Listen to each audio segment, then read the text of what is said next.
We shall move on to our first invited lecture. Another home team player, Professor Jolliffe and I have trod the boards for many years. She is a consummate musician, and I was hoping that she might have stepped onto stage yesterday with Howell, because they would do a lovely double act, and maybe for the centenary next year I might suggest something to the committee. Because it was a wonderful. I thought yesterday's interlude at lunchtime. I thought maybe we should have a lunchtime concert every B.A.D. because it was a highlight of the conference. It was fab, wasn't it? So Vicky's not going to give the lecture that I heard her give recently when she was at the hair and nail update, where she was able to simultaneously hold 4 different types of cosmetics that she was demonstrating on her eyes and her hair simultaneously. And as many of you know, she can play 4-string instruments simultaneously as well. So she's a very gifted lady. But today she's going to talk to us about the academic aspects of teaching. And you'll see that she's made a tremendous contribution to the teaching of registrars and trainers and doctors, not just in the UK, but across the world. So we're very delighted to have Vicky give us an invited lecture. Karen, thank you for an absolutely lovely welcome invitation, and again for asking me to talk today, and to the organisers for a fantastic meeting, which has been really brilliant. So thank you again. As Programme Director for the Postgraduate Diploma in Clinical Dermatology, I'd like to spend the next 20 minutes or so sharing with you some of my insights in designing, developing and delivering a successful international distance learning programme in clinical dermatology to general practitioners both in the UK and across the globe. And I'm sure that there are many of you in the audience whose interest is much more in sort of scientific research rather than in teaching, but the fact is that in all our lives we're going to be doing some form of teaching, and not only does it form the essential part of the curriculum, but also you may find you're being asked to arrange a regional meeting, clinical meeting in your hospital. You may be helping arrange PACEs or something like this. So I'm going to share with you some of my experience in designing and doing exactly these types of educational materials. The other thing that I would just say is that, you know, I think most people who stand up here just want to showcase all their best work, and obviously that's great, and I'm going to be showcasing some of my best work, but I'm also going to be including things that we've done which haven't gone so well, because it's always the bitter school of experience that really teaches you more about how to get it right than just sort of ploughing on, showing off everything that you've done that's fantastic.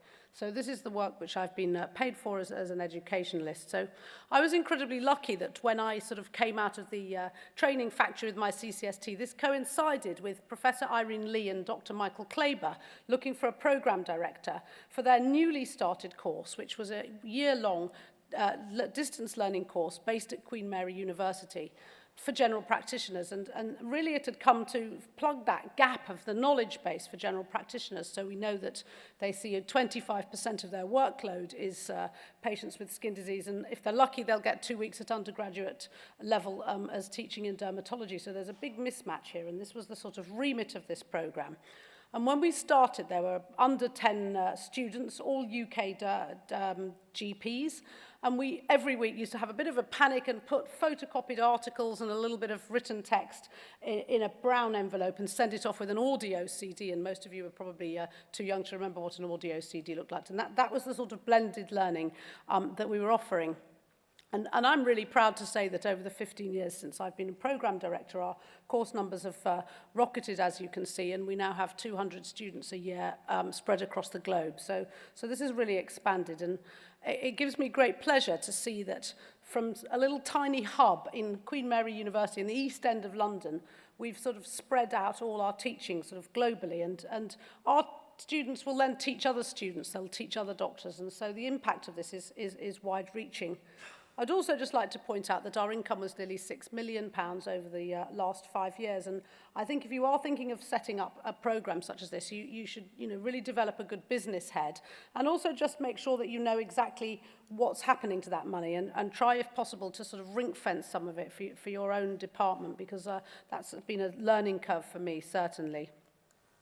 So the feature of our programme really is blended learning, and what do I mean by this? I mean that we've got the written word, we've got the videos, the visual word, we've got audio tapes, and for the UK students, we have in-person clinical teaching, which in itself is blended between clinical cases and lectures. So it's a really mixed bag, and we're giving webinar students to our webinar lectures to our overseas students. And there are lots of advantages of blended learning, actually, and the advantages are not just for the students, but for the teachers. It sort of works both ways, if you like. And one of the things that is fantastic with blended learning is the engagement. So a big problem with teaching students who you never see, who may be, different time zones from you, is how to keep them engaged. And if you have lots of different types of offerings, it really helps with the student engagement.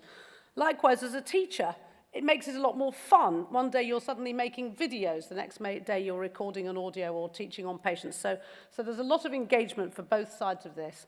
Flexibility is a really important thing. Our distance learning students can just plug into the course whenever it suits them and wherever they are in the world. And again, for a teacher, if you suddenly decide you want to mark an assessment at 3 o'clock in the morning because you've just put your kid to bed or something, that all works. And this is a really key point, is that it matches the learning and teaching preferences. So it's a really winning model as far as I'm concerned. So we started off with photocopied papers and sending these through the post. And now at the moment, we are using a platform called Moodle, which is just the university's choice of hosting platform. And one of the things that I'd like to put, this is a landing page that our students have, that I'd just like to show you is that the key thing here is that we've got a photo of the place. This is where we're working from. And there's photos of us on here. So you'll hear me talk about this again and again. Engagement, bring yourself into it. They really need the personalization. And this platform is where we host all our teaching and learning materials.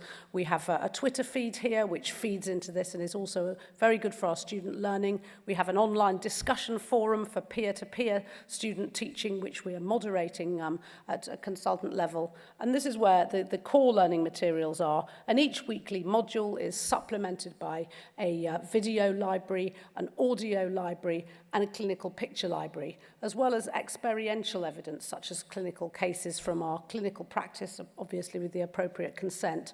So there's a real blend of learning materials on this online platform. And it's quite easy to amend this, and it's quite an accessible platform. So that all sounds very satisfactory, and you think, gosh, fantastic, straightforward. Well, it's been a bit of a bumpy journey in lots of ways. And I think the first point that I'd like to make was the curriculum. So we've had an interesting talk earlier this week about mapping the curriculum. And of course, we didn't really have a curriculum to map when we started this. So we sort of mapped it to the old Rook book. This was 15 years ago, and chapter 3 of the old Rook book was Palmoplantar keratodermas. Well, I'm not sure about you, but even I, as a consultant dermatologist, I'm not quite sure I want to engage with Palmoplantar keratodermas, with all due respect to Professor O'Toole. But certainly GPs don't want to. So on week 3, they were getting all this stuff about, complicated keratodermas, and we had a high dropout rate from our students. So making sure that your learning materials are fit for purpose and suit your learnings is really important, and we're doing some work with one of our former students who's now so inspired by our program that he's undergoing CSER to become a dermatologist, in making sure that the curriculum is appropriate at general practice level, and doing some work on peer-to-peer engagement and flipped learning, which is also exciting. Make sure that if you're teaching overseas that you don't use flowery language, keep it simple. And as I say, as well as evidence-based, just make sure you add little tips from your clinical practice. It personalizes it, it engages it. It's stuff that they can't get elsewhere. So we've got little clinical tips like forget the fingertip unit, just enough steroids to make the skin shiny, for example. And we get great feedback from our students. It's the personal touch. And again, it's bringing your personality to the program. Really, really important. So the USP for our UK course are the clinical teaching days, and I would emphasize that you must have a USP for your program, whatever it is, be it location, be it whoever's teaching. But ours is the UK clinical days, and we have 6 of these a year, where the students come up to London, and in the afternoon we have small group clinical teaching, which is consultant-led. And to quote my former mentor, every patient is a learning opportunity, and this is a real case in point here. And also it fosters an esprit de corps for learning, which is incredibly important for both the teachers and for the students. So here we see just teaching on a small group. We have a blend of patients. We've also made mistakes of having lots of easy cases or lots of difficult ones. You want mostly things relevant to GP, but occasionally we'll throw in something that's more unusual just to keep people interested and alert. We also have a blend of teachers. We sometimes have nurses teaching on practical skills stations such as topical steroids or emollients. And we've also done role play to teach psychodermatology using our clinical psychologist. And it does interest me that in these days of e-learning, and which is a very large growth area in education, actually the feedback from our program is that everybody always wants more of these clinical days. They're the most popular part of the program. And so a few clinical tips that I've learnt on the way. First of all, have a fabulous person to help you organise it, because it's a lot of work, and I am lucky to have Rebecca Goyreth helping me. There are a few practical things. Make sure your space flows. You know, nobody wants to go to a meeting that's chaotic. So we are limited to 50 UK students because of our space. So, you know, you can't keep packing people in here. When I say appreciate patients, just make sure that you pay them. Do nothing in your business plan that's going to depend on any kind of love. Everyone has to be paid for what they do. So, you know, you never owe people a favour. You can't possibly think about doing that as a business plan. Always order, as it were, more patients than you need, because some will DNA, and make sure that the person that contacts the patient is someone that they know. You can't delegate this to your secretary, otherwise the patient won't turn up. I appreciate your teachers. There's only a limited pool of people to help teach. Make sure you send them a clinical summary of the cases that you're going to see a couple of days before so that they can mug up, and make sure that you pay them. Likewise, we host a clinical summary of the cases with appropriate consent for photography online. So that's a very successful part of our program. In the afternoon, in the morning, we have a much more formal lecture type of situation, a bit like what we're in today. And these are also very popular. But again, personalize it. And actually, Karen, you know, you've just done exactly what was going to be one of my learning points here for running meetings. And that's just, you know, appreciate your speakers, make it some personal connection. They into the Beatles, or they support Liverpool or something, so that you're just bringing something extra. But actually, one of the most important things, and I don't mean to be facile, is the catering. People will remember a meeting for bad food much more than they'll remember a meeting for fantastic speakers. So just make sure that your catering is absolutely on the ball. And again, with IT, this is not the time to experiment with new things. And we've made 2 mistakes on that score. We once did use Google Glass. I got very excited about this technology. I thought, fantastic, let's try it at the GP day. Absolute disaster, because actually you couldn't realize that what you were seeing from the side of the Google Glass when you were doing some surgery wasn't quite matching up to what they wanted to see. So that was a bit of a disaster. We hadn't practiced it. And again, I've had a problem with Slido. So just make sure you've practiced all this stuff before you actually do it. CPD is both for the students and for the teachers, and our SPRs have access to this program, are free of charge during their time with us. So it's great from that point of view.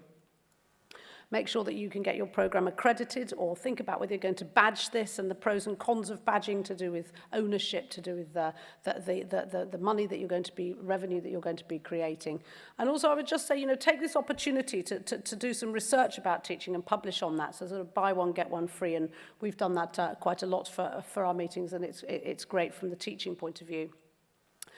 The UK course was constrained because of the clinical days, and so when we decided we wanted to go international, we were going to replace the clinical days with webinar teaching, and I was lucky to have Dr. Hubbard and Dr. Raj Popat come to the team, bringing extra skills, bringing educational, pedagogical skills. And I would say that, you know, make sure that your team has a wide variety of skill mix on it, because that's really, really important. And I'm not sure whether many of you have used webinars, but I'm just going to show you what it looks like.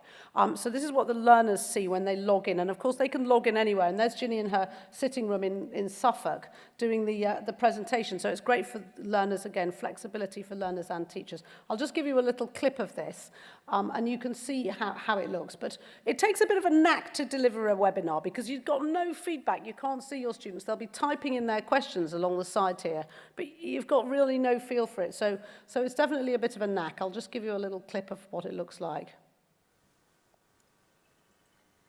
Now then, the third one is these patients complain of the same symptom. And this is a typing one. So who can get there first? Will it be Hong Kong, Oman, Ottawa, Brazil, or the mystery location of Vernon? what's the symptom that they have? Well, in Brazil got there a bit quick, hadn't introduced the question. Well done. And Elise, well done, pruritus. And you're absolutely right. So what's So that's just an example of what they see and the level of engagement. So you can see from that sort of thing that, you know, you are having a one-way traffic with your students, but if you've got a lot of students attending a webinar, you will need someone to moderate the questions and feed them to you. Otherwise, it would be very difficult to manage that. I've got experience in Adobe Connect and WebEx, but you can choose. There are a variety of platforms. Again, advertise it, personalize it, speaker photos. You can have one or more of you actually running the thing. But again, practice it and have a backup IT. So it's a fantastic way of teaching. I think we're going to see more and more of this teaching. It's incredibly cheap to deliver because you haven't got the overheads of running a room, etc. And the sky's your limit, really, in terms of attendees. So the webinars are fantastic, but we also felt we wanted to personalize the program. And I was very keen that people could see where we worked from so that they could engage with us. And we replaced all the rather boring learning aims and objectives with some videos. And I'll just show you very briefly what these look like. I felt like I wanted some of that BBC News look about it, kind of freshen it up a bit. So we'll just have a brief look at this. And we've done this for all our topics. This week, we're going to be thinking about psoriasis. Psoriasis can be an absolutely devastating disease, and increasingly we're beginning to realise, as both dermatologists and general physicians, that it certainly is more than just skin deep. Psoriasis obviously... So that's just a little example, but you can see there's people milling around in the background. There's a sense of it really being, you know, you're in that place, and that was very important to me. We've done videos on everything. We've got videos on surgery, videos on how to do patch tests, videos on how to take a history, etc. So it's a very wide-ranging thing. This is just a little video with Tony Bewley, and I really like this because it's fresh. We never rehearse it. We just do everything on one take straight off, so it feels nice and fresh. But actually, when you look at it, you'll see there's a little mistake in here. It's the paint's all chipping off behind Tony, and this is typical of the Royal London Hospital, so it's kind of authentic, but it's a bit unprofessional in some ways. Do you think that there's a role for a sort of mini mental health score or test that a busy GP can do, for example, in a clinic? A few key questions that... Yes, I think that can help. I think it can help to have a structured idea about what questions you want to ask your patients when they appear with... Do you see what I mean about that little bit of chipped paint? So it's kind of a bit homely, but, you know, again, could be better. This I was very disappointed with, and this is a learning point for me, is the fantastic teaching with my friend Manuraj Singh on histopath with a good old-fashioned flipboard. Fabulous. But what did I get wrong? I didn't do a screenshot, so I'm wearing white and there's a white background, and you might say, well, it doesn't matter. It just doesn't look good. And again, even though I was working with a very experienced team on this, who maybe should have picked it up, just double-check everything. Likewise here, there's a nice little clip of demonstrating a clinical sign. What's the mistake here? Didn't have a manicure first. There's dirt under the fingernails. You might think I'm being facile, but it just looks unprofessional. So it's little details like this that we've learned from the hard way, just to make sure if you're having a close-up of your hands that they look good. So the little tips on creating videos. It's a huge load of fun. We've enjoyed that very much. That's the fun part of it. The real nightmare about running something like this is making assessments. So I don't sort of live in an ivory tower. I get out and set the exam up just like anyone should do. And we have a mixed bag of assessments, including dissertations, MCQs, and data handling. And I'd say that if you're going to be running this, try and get yourself involved in other organisations. So, for example, I'm at the Royal College of Physicians Standard Setting Group and an external examiner for the University of Hertfordshire. And this just gives you the opportunity to bring some of that to your course, and it helps keep things relevant. Again, when you've done your delivery, you need to keep it up to date. You need to keep things fresh. And we've just taken on 3 new members of our team who are all younger, tech savvy, and are going to be starting to develop things like informatics for us and start engaging more broadly with social media. So again, just keep things fresh. We know that children love star charts. They love to be given a little prize. Well, we've made a couple of prizes for our students to motivate them for the UK and the overseas excellence in teaching. And we ourselves were delighted to have been shortlisted for the BMJ Team of the Award, of the Dermatology Team of the Year Award, which was a great motivator for our team. If you're interested in education, sort of get yourself out there, start joining the Higher Education Academy, of which I'm a senior fellow. And last year I was given a National Teaching Fellowship, which is a fantastic opportunity to engage with cross-disciplinary colleagues across the country. So there's lots of opportunities for developing your career within education. So in short, what would I say were the sort of key things to running a program like this? Student engagement, get them on your side, and that means humanizing it, making it yours, making them feel included in the team. Make sure you check absolutely everything that you put out, your IT, your food, your videos, the whole lot. And this is me at that meeting that Karen was talking about. You know, just sort of engage your students and make them feel sort of part of the scene and enjoy making the offerings. Thank you very much indeed for your attention.